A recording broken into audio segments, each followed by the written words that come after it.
Jean-Marc Delaporte, bonjour. Je suis très heureuse de vous accueillir au nom de l'EMCC. Vous avez eu la gentillesse d'accepter de participer à notre prochain colloque le 22 et 23 mars même 2019 sur le thème de voyage vers 2050. Quelle humanité? C'est vraiment un sujet qui va vous passionner. J'aimerais bien que dans un premier temps déjà, vous puissiez vous présenter.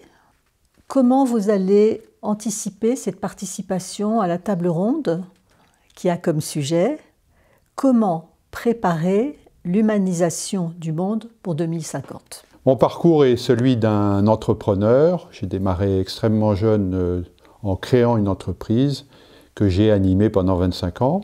Et à la faveur d'un tour du monde en famille, ma vie s'est transformée. Voilà. Je suis passé du conseil en entreprise au conseil auprès de jeunes issus de la grande pauvreté et victimes d'exclusion. Les finalités ne sont pas forcément les mêmes, mais la mécanique, finalement, est peut-être un peu toujours la même chose, qui consiste en fait, à donner à l'interlocuteur l'espace pour qu'il puisse se révéler. Vous savez que depuis peu, plus de 50% de la population mondiale est en ville. Elle n'est plus dans les campagnes. Il y a donc des phénomènes de concentration énormes, des villes de plusieurs dizaines de millions d'habitants, 20 millions d'habitants, bientôt 30 millions d'habitants.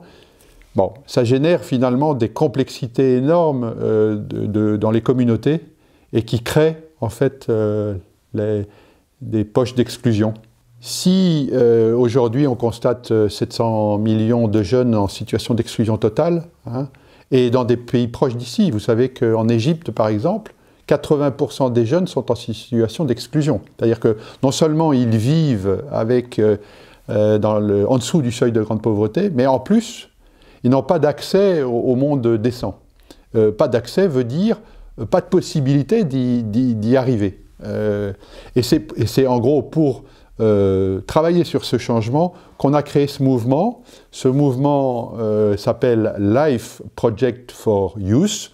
Life Project, pourquoi? Parce que, vous le savez bien, il n'y a pas d'avenir s'il n'y a pas de projet. Et donc, le point de départ, évidemment, de notre mouvement a été de dire ces jeunes survivent ou meurent trop jeunes dans des conditions terribles de pauvreté, de misère, parce qu'on n'a pas eu de projet pour eux.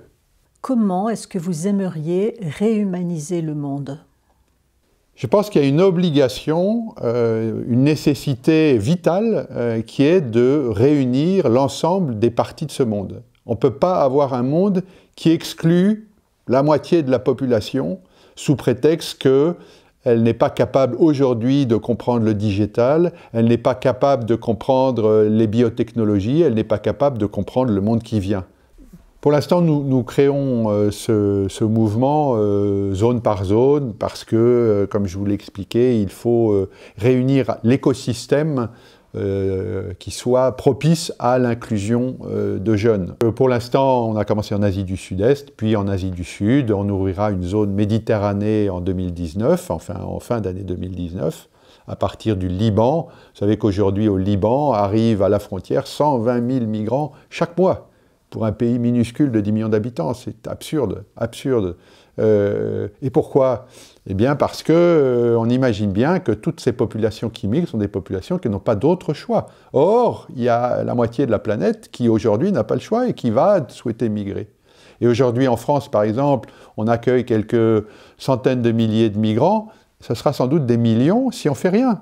Et pourquoi? Mais parce que, imaginez-vous, vous êtes le père ou la maman d'un pays en grand danger, vous l'encouragez bien sûr s'il vous dit qu'il souhaite migrer vers l'Europe. Vous allez lui dire, mais bien sûr mon fils, vas-y, tente ta chance.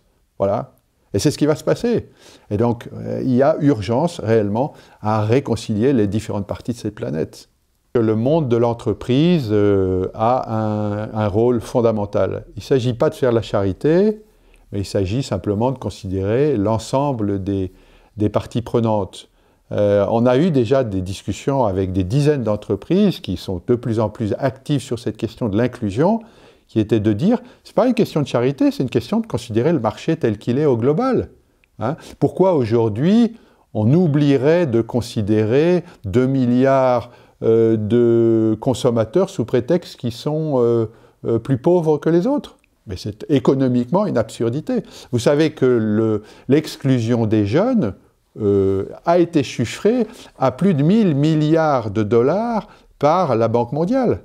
Voilà ce qui va intéresser les économistes, j'imagine. C'est un aspect auquel on n'avait pas pensé. Alors évidemment, vous le savez bien, vous, chef d'entreprise, ou vous, coach ou conseil en entreprise, développer quelque chose ne peut se faire qu'en harmonie. Il n'y a pas de développement qui se fasse sans harmonie. Pour qu'il y ait de l'harmonie, il faut qu'il y ait de l'équilibre. Pour qu'il y ait de l'équilibre, il faut que ce soit consenti sans effort surhumain. Bon, c'est l'écologie.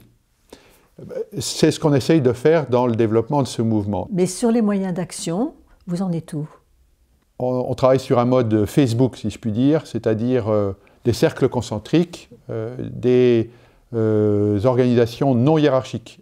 Il y a dans cette fédération aujourd'hui du mouvement LP4Y 15 organisations qui sont toutes indépendantes, qui prennent leurs décisions par elles-mêmes, mais qui sont coordonnées par une fédération qui sert aussi de support. Voilà. Ces 15 organisations dans 10 pays sont autonomes, mènent leur développement et leurs projets par elles-mêmes, en trouvent les financements. Voilà. C'est ainsi qu'on pense pouvoir développer à partir d'un modèle pédagogique qui fait ses preuves et qui est recopié. On a créé il y a 10 ans un modèle, c'est-à-dire un centre pour recevoir un certain nombre de jeunes et les former de façon à ce qu'ils puissent être inclus professionnellement au bout d'un an. Et depuis, on l'a recopié 44 fois. C'est-à-dire qu'il y a 44 fois cette même cellule de développement, d'inclusion, cet incubateur pour les jeunes. Et puis enfin, le problème de l'inclusion professionnelle est très souvent limité par le manque de formateurs. Pourquoi?